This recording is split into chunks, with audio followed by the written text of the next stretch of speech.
Welcome back, friends. I'm Annabelle, and together we're going to read. If you'd like to follow along with the text, that's down in the video description box along with other source links. And if there's any kind of, content warnings, because we're all just here to have a good time, those are down there too. Tonight we're going to read To Kill a Man by Jack London. Though dim nightlights burned, she moved familiarly through the big rooms and wide halls, seeking vainly the half-finished book of verse she had mislaid and only now remembered. When she turned on the lights in the drawing-room, she disclosed herself clad in a sweeping negligee gown of soft rose-colored stuff, throat and shoulders smothered in lace. Her rings were still on her fingers, her massed yellow hair had not yet been taken down. She was delicately, gracefully beautiful, with slender, oval face, red lips, a faint color in the cheeks, and blue eyes of the chameleon sort that will stare wide with the innocence of childhood, go hard and gray and brilliantly cold, or flame up in hot willfulness and mastery. She turned the lights off and passed out and down the hall toward the morning room. At the entrance she paused and listened. From farther on had come not a noise, but an impression of movement. She could have sworn she had not heard anything, yet something had been different. The atmosphere of night quietude had been disturbed. She wondered what servant could be prowling about. Not the butler, who was notorious for retiring early save on special occasion, nor could it be her maid, whom she had permitted to go that evening. Passing on to the dining room, she found the door closed. Why she opened it and went on in, she did not know, except for the feeling that the disturbing factor, whatever it might be, was there. The room was in darkness, and she felt her way to the button and pressed. As the blaze of light flashed on, she stepped back and cried out. It was a mere, "Oh!" and it was not loud. Facing her, alongside the button, flat against the wall, was a man. In his hand, pointed toward her, was a revolver. She noticed, even in the shock of seeing him, that the weapon was black and exceedingly long-barreled. She knew black and exceedingly long for what it was. A Colt's. He was a medium-sized man, roughly clad, brown-eyed, and swarthy with sunburn. He seemed very cool. There was no wobble to the revolver, and it was directed toward her stomach, not from an outstretched arm, but from the hip, against which the forearm rested. "Oh," she said, "I beg your pardon, you startled me. What do you want?" "I reckon I want to get out," he answered, with a humorous twitch to the lips. "I've kind of lost my way in this here shebang, and if you'll kindly show me the door, I'll cause no trouble and sure vamoose." "But what are you doing here?" she demanded, her voice touched with the sharpness of one used to authority. "Plain robbing, miss, that's all. I came snooping round to see what I could gather up. I thought you went to home, seeing as I saw you pull out with your old man in an auto. I reckon that must have been your pawn, your Miss Setliffe." Mrs. Setliffe saw his mistake, appreciated the naive compliment, and decided not to undeceive him. "How do you know I am Miss Setliffe?" she asked. "This old Setliffe's house, ain't it?" She nodded. "I know he had a daughter, but I reckon you must be her. And now, if it ain't bothering you too much, I'd sure be obliged if you show me the way out." "But why should I? You are a robber, a burglar." "If I wasn't an ordinary shorthorn at the business, I'd be accumulating them rings on your fingers instead of being polite," he retorted. "I come to make her raise that old Setliffe, and not to be robbing womenfolk. If you get out of the way, I reckon I can find my own way out." Mrs. Setliffe was a keen woman, and she felt that from such a man there was little to fear. That he was not a typical criminal, she was certain. From his speech, she knew he was not of the cities, and she seemed to sense the wider, homelier air of large spaces. "Suppose I screamed?" she queried, curiously. "Suppose I made an outcry for help, You couldn't shoot me, a woman." She noted the fleeting bafflement in his brown eyes. He answered slowly and thoughtfully, as if working out a difficult problem. "I reckon then I'd have to choke you and maul you some bad." "A woman?" "I'd sure have to," he'd answered, and she saw his mouth set grimly. "You're only a soft woman, but you see, miss, I can't afford to go to jail. No, miss, I sure can't. There's a friend of mine waiting for me out west. He's in a hole, and I gotta help him out." The mouth shaped even more grimly. "I guess I could choke you without hurting you so much to speak of." Her eyes took on a baby's stare of innocent incredulity as she watched him. "I never met a burglar before," she assured him, "and I can't begin to tell you how interested I am." "I'm not a burglar, miss, not a real one," he hastened to add, as she looked at her amused unbelief. "It looks it, me being here in your house, but it's the first time I ever tackled such a job. I need the money bad. Besides, I kind of look on it as collecting what's coming to me." "I don't understand," she smiled encouragingly. "You came here to rob, and to rob is to take what is not yours." "Yes and no in this here particular case, but I reckon I'd better be going now." He started for the door of the dining room, but she interposed, and a very beautiful obstacle she made of herself.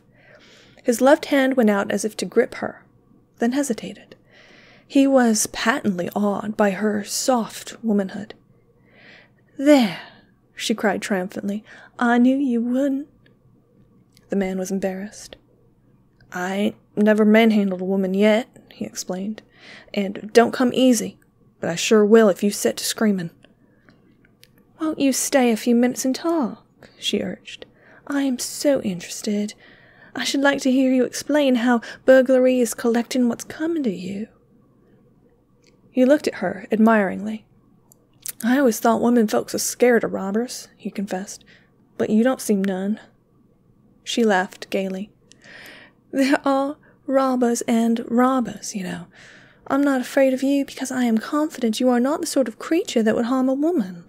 Come, talk with me a while. Nobody will disturb us. I am all alone. My father caught the night train to New York. The servants are all asleep. I should like to give you something to eat. Women always prepare midnight suppers for the burglars they catch. At least they do in the magazine stories. But I don't know where to find the food. Perhaps you will have something to drink." He hesitated and did not reply, but she could see the admiration for her growing in his eyes. "You're not afraid?" she queried. "I won't poison you, I promise. I'll drink with you to show it's all right." "You sure are a surprise package of all right," he declared, for the first time lowering the weapon and letting it hang at his side. "No one don't need to ever tell me again women folks in the cities is afraid. You ain't much, just a soft, pretty little thing, but you sure got spunk, and you're trustful on top of it. There ain't many women, or men either, who treat a man with a gun the way you're treating me." She smiled her pleasure in the compliment, and her face was very earnest as she said, "That is because I like your appearance. You are too decent-looking a man to be a robber. You oughtn't to do such things. If you are in bad luck, you should go to work. Come, put away that nasty revolver, and let us talk it over. The thing for you to do is to work." "Not in this burg," he commented bitterly. "I've walked 2 inches off the bottom of my legs trying to find a job. Honest, I was a fine large man once, before I started looking for a job." The merry laughter with which she greeted his sally obviously pleased him, and she was quick to note and take advantage of it. She moved directly away from the door and toward the sideboard. "Come, you must tell me all about it while I get that drink for you. What will it be, whiskey?" "Yes, ma'am," he said, as he followed her, though he still carried the big revolver at his side, and though he glanced reluctantly at the unguarded open door. She filled a glass for him at the sideboard. "I promised to drink with you," she said hesitatingly, "but I don't like whiskey. I prefer sherry." She lifted the sherry bottle tentatively for his consent. "Sure," he answered with a nod. "Whiskey's a man's drink. I never like to see women at it. Wine's more their stuff." She raised her glass to his, her eyes meltingly sympathetic. "Here's to finding you a good position." But she broke off at the sight of the expression of surprised disgust on his face. The glass, barely touched, was removed from his wry lips. "What's the matter?" she asked anxiously. "Don't you like it? Have I made a mistake?" "It's sure funny whiskey. Tastes like it got burned and smoked in the making." "Oh, how silly of me. I gave you scotch. Of course you're accustomed to rye. Let me change it." She was almost solicitously maternal as she replaced the glass with another and sought and found the proper bottle. "Better?" she asked. "Yes, ma'am. No smoke in it. It's sure real good stuff. I ain't had a drink in a week. Kinda slick, that, oily, you know, not made in chemical factory." "You are a drinking man." It was half a question, half a challenge. "No, ma'am, not speak of. I have reared up and rip-snorted at spells, but most unfrequent. But there is times when a good stiff jolt lands on the right spot ker-chunk, and this sure is one of 'em. And now, thanking you for your kindness, ma'am, I'll just be pulling along." But Mrs. Setliffe did not want to lose her burglar. She was too poised a woman to possess much romance, but there was a thrill about the present situation that delighted her. Besides, she knew there was no danger. The man, despite his jaw and steady brown eyes, was eminently tractable. Also, farther back in her consciousness, glimmered the thought of an audience of admiring friends. It was too bad not to have that audience. "You haven't explained how burglary, in your case, is merely collecting what is your own," she said. "Come, sit down and tell me about it here at the table." She maneuvered for her own seat and placed him across the corner from her. His alertness had not deserted him, as she noted, and his eyes roved sharply about, returning always with smoldering admiration to hers, but never resting long. And she noted likewise that while she spoke he was intent on listening for other sounds than those of her voice. Nor had he relinquished his revolver, which lay at the corner of the table between them, the butt close to his right hand. But he was in a new habitat, which he did not know. This man from the West, cunning in woodcraft and plainscraft, with eyes and ears open, tense and suspicious, did not know that under the table, close to her foot, was the push-button of an electric bell. He had never heard of such a contrivance, and his keenness and wariness went for naught. "It's like this, miss," he began, in response to her urging. "Old Setliffe done me up in a little deal once. It was raw, but it worked. Anything will work full and legal when it's got a few $100 million behind it. I'm not squealing, and I ain't taking a slam at your pa. He don't know me from Adam, and I reckon he don't know he done me out of anything. He's too big, thinking and dealing in millions to ever hear about a small potato like me. He's an operator. He's got all kinds of experts thinking and planning and working for him, some of them, I hear, getting more cash salary than the President of the United States. I'm only one of thousands that have been done up by your pa, that's all. You see, ma'am, I had a little hole in the ground, a dinky hydraulic one-horse outfit of mine, and when the Setliffe crowd shook down Idaho and reorganized the smelter trust and roped in the rest of the landscape and put through a big hydraulic scheme at Twin Pines, why, I sure got squeezed. I never had a run for my money. I was scratched off the card before the first heat, and so tonight, being broke and my friend needing me bad, I just dropped around and bank a raise out your pa. Seeing as I needed it, it kind of was coming to me." "Granting all that you say is so," she said, "nevertheless, it does not make housebreaking any the less housebreaking. You couldn't make such a defense in a court of law."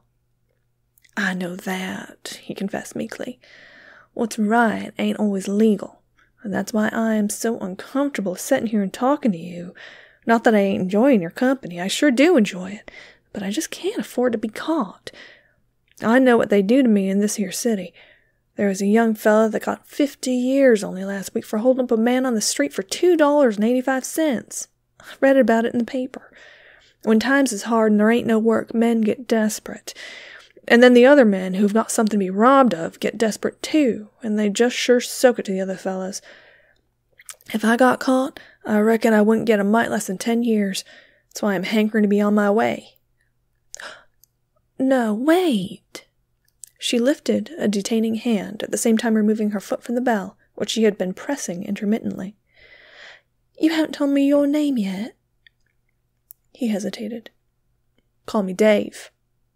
"Then, Dave," she laughed with pretty confusion, "something must be done for you. You are a young man, and you are just at the beginning of a bad start. If you begin by attempting to collect what you think is coming to you, later on you'll be collecting what you are perfectly sure isn't coming to you, and you know what the end will be. Instead of this, we must find something honorable for you to do." "I need the money, and I need it now," he replied doggedly. "It's not for myself, but for that friend I told you about. He's in a peck of trouble, and he's got to get his lift now or not at all." "I can find you a position," she said quickly.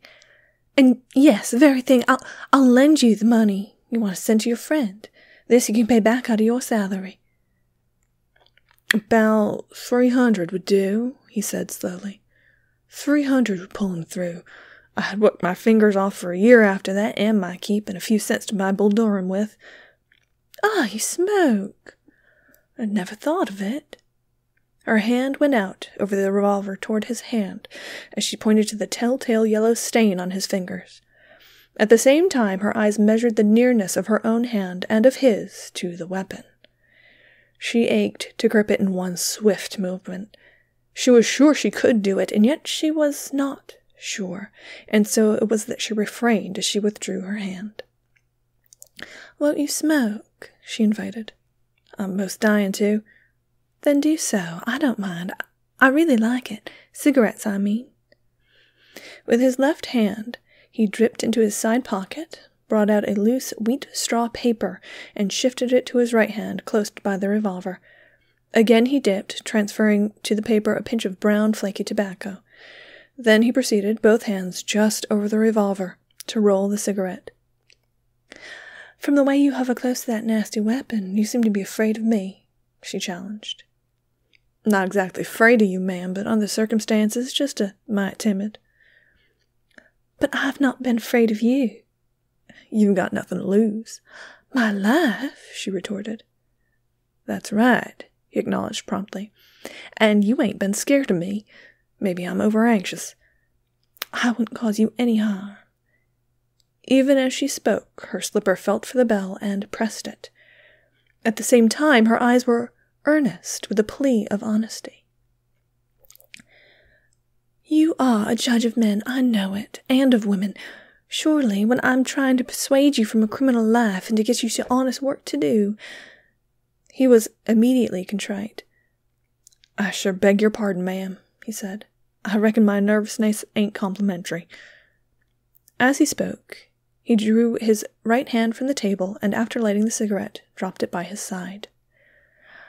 "Thank you for your confidence," she breathed softly, resolutely keeping her eyes from measuring the distance to the revolver, and keeping her foot pressed firmly on the bell. "About that 300, he began. "I can telegraph it west tonight, and I'll agree to work for a year for it and my keep."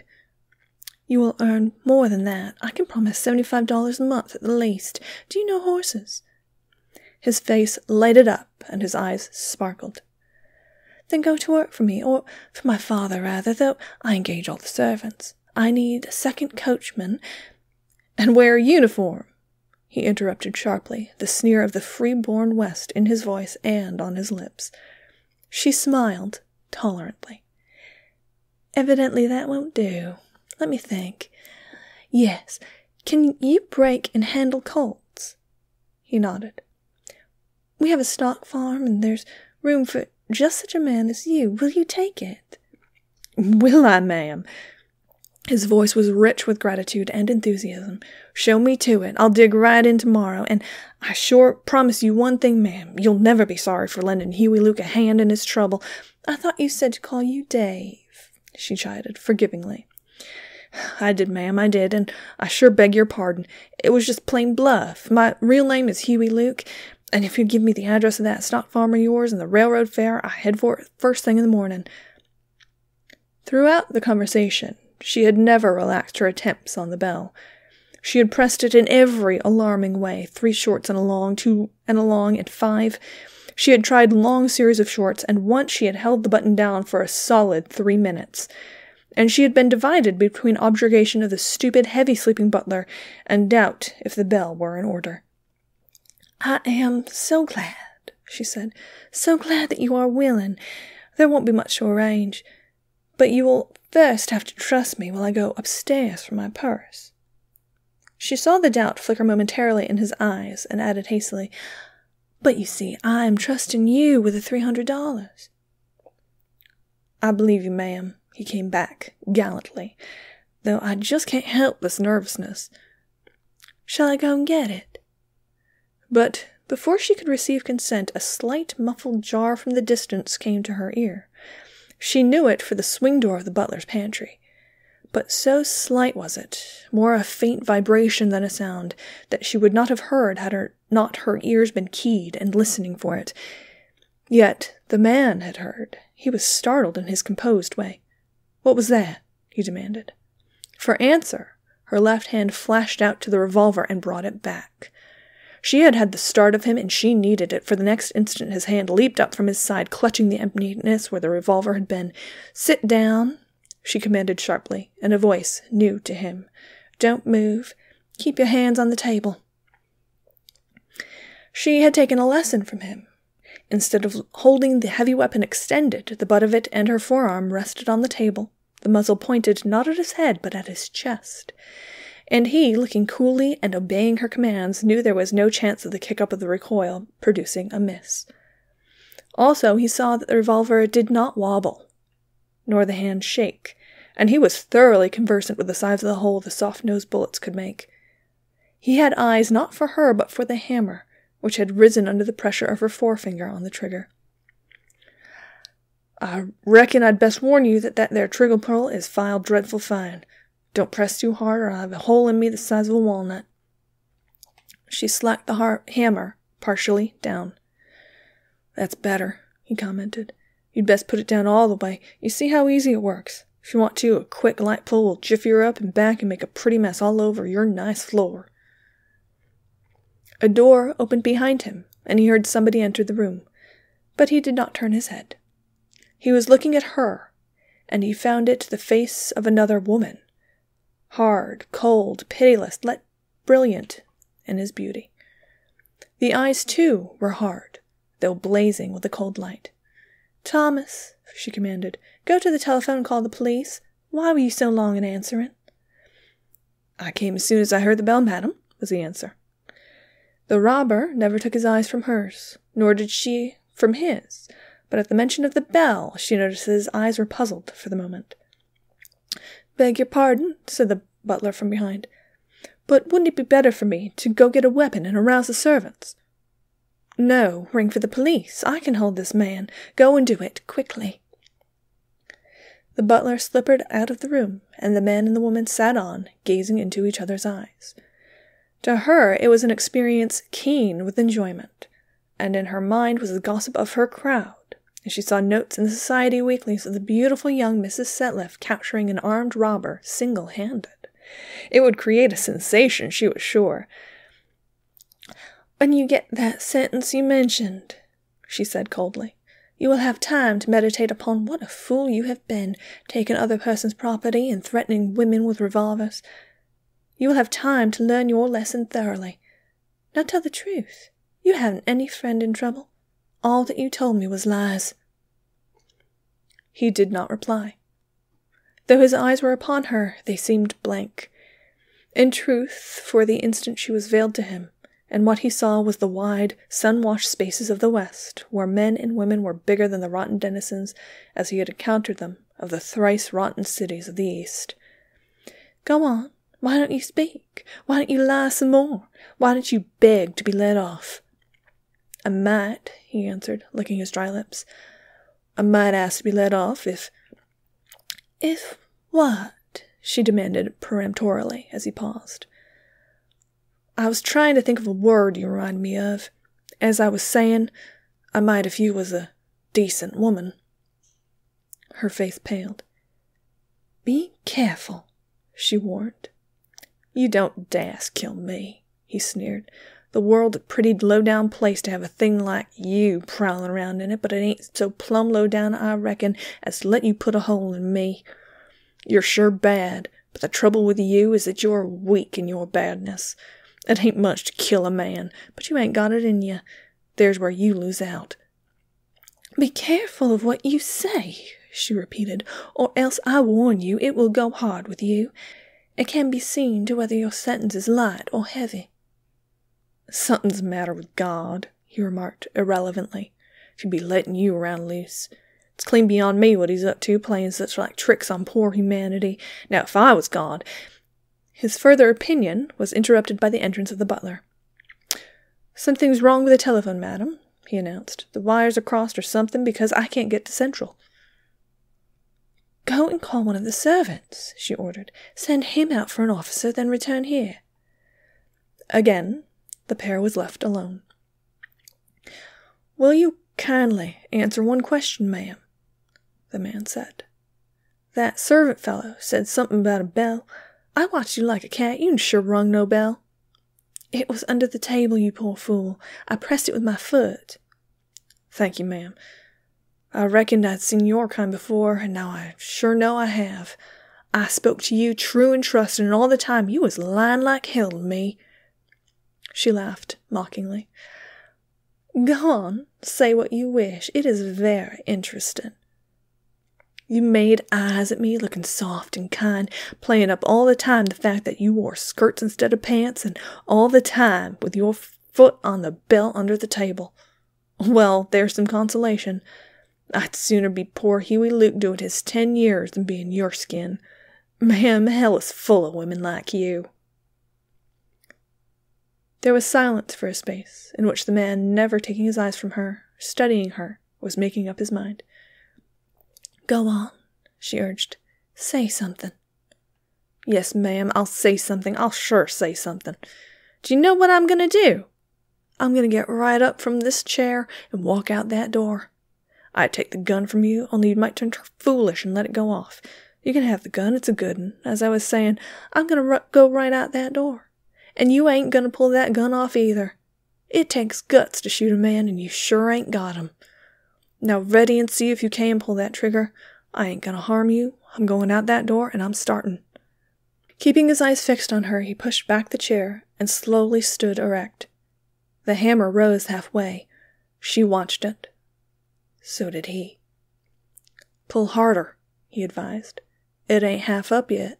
Go on and pull it and kill a man. That's what I said. Kill a man, splatter his brains out on the floor, slap a hole into him the size of your fist. That's what killing a man means." The hammer lowered, jerkily, but gently. The man turned his back and walked slowly to the door. She swung the revolver around so that it bore on his back. Twice again the hammer came up halfway, and was reluctantly eased down. At the door, the man turned for a moment before passing on. A sneer was on his lips. He spoke to her in a low voice, almost drawling, but in it was the quintessence of all loathing, as he called her a name unspeakable and vile. The end. So in a quick little look behind the scenes, when I took notes for this particular story, when it came to Jack London's biography, I just kind of wrote mess. To Kill a Man was published in Jack London's 1913 collection of short stories called The Nightborn, and it was published during a rather turbulent time, in a rather turbulent life. And those are kind of all euphemisms, because this is uncomfortable to talk about. And as always, disclaimer, I giggle when I'm uncomfortable. I don't really think it's funny. So Jack London was kind of known for espousing two very particular isms. One of them we see a whole lot throughout To Kill a Man, which is he was very into the workers' struggle, workers' rights, a little bit into like socialism and that kind of thing. In To Kill a Man, you kind of see that from how Mr. Setliffe, I don't want to say took advantage of Hughie Luke, because he doesn't seem like he feels like he was taken advantage of, but just kind of this idea that Mr. Setliffe took basically Hughie Luke's entire livelihood. It reminds me a lot of Raul Julia's turn as M. Bison in the Street Fighter movie, where he's talking to Ming-Na Wen and he says, you know, the day that I destroyed your village was clearly the worst day of your life. But for me, it was Tuesday. And Hughie Luke has that sense, and he says that he bears no ill will toward Mr. Setliffe, except, you know, he's kind of hard up now, so he needs that money. And the other ism that Jack London was very well known for, which I don't think really is super reflected in this, but it also affected his view of socialism, is that of Jack London was very into eugenics. And that reflected his socialism because to him, and remember, Jack London was on a lot of morphine at the time, he thought that socialism would only truly work if the population was phenotypically similar, let's say. Classic literature. So let's pretend we did a good segue here, because I don't know how to move on from that. I feel like the central question of this story is wrapped up very closely in the title of it, To Kill a Man. So on the one hand, you have the actual, like, literal blood and guts death that Hughie Luke keeps taunting Ms. Setliffe about. And that's one version of death, is like dying. And then there's the kind of metaphorical death of holding a man hostage in your house because you want your name in the paper. Hughie Luke going away for 10 years, that's another kind of more metaphorical death. There's the death of taking everything from a man like Mr. Setliffe did, and having a man turn from who he formerly was to a life of crime. That's kind of a death. And then there's this kind of death that he almost experiences toward the end, where he goes from trusting Mrs. Setliffe and having that little spark of like, hey, people aren't so bad, she's gonna give me $300 on a job, that's fantastic, to, oh no, she's kind of crazy and evil. Although, to be fair, were I in the same situation, although I would try to, like, get out and wouldn't try to keep him there, I would definitely be pressing that button for all I was worth. And right from the beginning, Jack London kind of plants this idea that she knows far more about the situation than he does. There's this kind of sense of, like, honor among thieves. Like, he's robbing her, but he's doing it in a straightforward way for a determined goal. And she is kind of toying with him in some ways. Like, he keeps making these suppositions, and part of that is because Jack London chose to use a third-person limited narrator, so we can see kind of what's going on inside Mrs. Setliffe's head, and we can't really see what's going on inside his head for the most part. There are a couple little glimmers of like, oh, he was thinking about the skies out west here and there, but other than that, we get kind of what's going on inside her head. Like, at the very beginning it says like, oh, she's actually Mrs. Setliffe, and she decided to not undeceive him. Like, oh, thank you for thinking I look like my daughter. Though again, I don't know that I would make that correction either. From kind of a writing perspective, especially for me as, you know, a narrator, one of the more interesting things about this piece is the way that he writes every character's dialogue. Mrs. Setliffe's voice in her dialogue is a lot more polished, and it's a lot more genteel in a lot of ways. She's clearly educated and very smooth with what she's saying.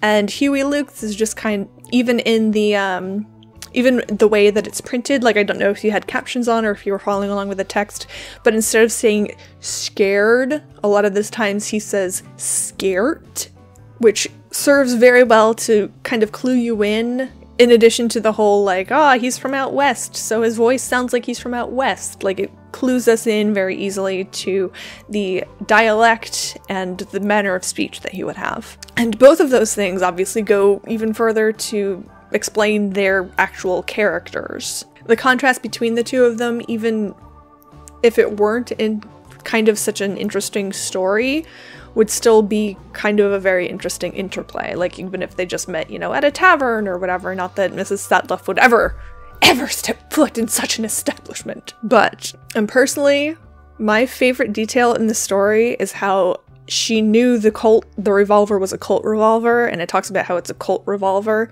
And then later on she's like, do you break horses? Like, Colts? I don't know why, that just kind of tickled me a little bit. Is there a part that you particularly liked? Because if so, I would love to hear about it down in the comments. And while you're there, you might as well subscribe so you don't miss next week's work of classic literature. I'll see you guys next time.